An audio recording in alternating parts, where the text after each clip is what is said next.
Mr. Golding, you said in no uncertain terms that the motive behind the extension of DPP Paul Llewellyn was improper. Explain what you mean by that.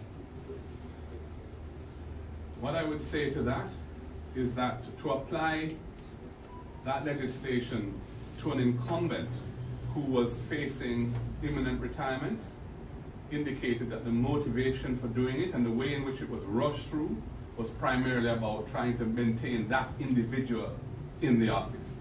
And I'm not going to get into why that may have been the case in terms of what was their thinking as to why this was so critical. They have said what they have to say on that at the time. I don't find it convincing at all, but I think the way in which it was done speaks for itself. And I also want to just publicly acknowledge the legal team that took on this matter, led by Michael Hilton, King's Counsel, for their professionalism and their erudition and their willingness to take cases like this really in the interest of good governance of the country.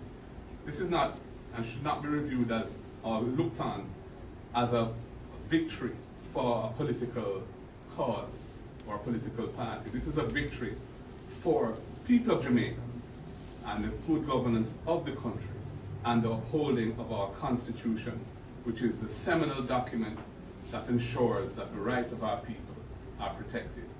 And I think it's very important that we say that on the record so that the people will regard this appropriately. Thank you. Siobhan Campbell.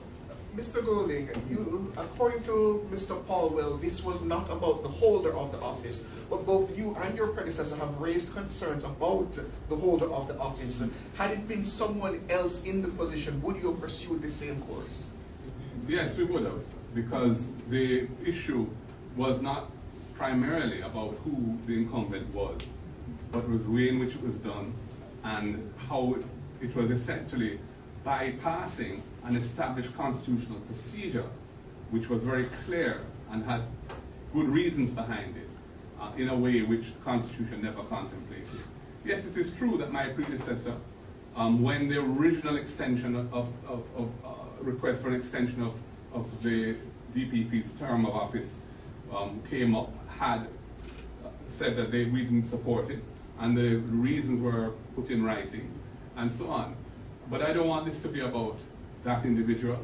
I want this to be about the principle at stake.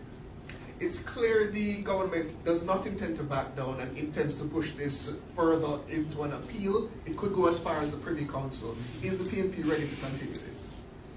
Absolutely. This is a point of principle. The court has ruled in a way which we think is correct, and that upholds the issue and the concern and the cause that led us to bring these proceedings in the first place. And to the extent that it's appealed, we will be vigorously defending that at the appellate courts, whether it be Court of Appeal in Jamaica or the highest court, which still, unfortunately, because we have not managed to fully decolonize, sits in a foreign land. And then just two final points. You have suggested that the DPP's current tenure, regardless of any appeal, is untenable. What if, an end? This has ended. Has ended. What if Madam Llewellyn decides to stay in the post? I don't want to speculate on that issue. I think in light of paragraph 172 of the judgment handed down today, that would be a most unwise thing for Madam Llewellyn, Miss Llewellyn to do. And I hope she doesn't seek to do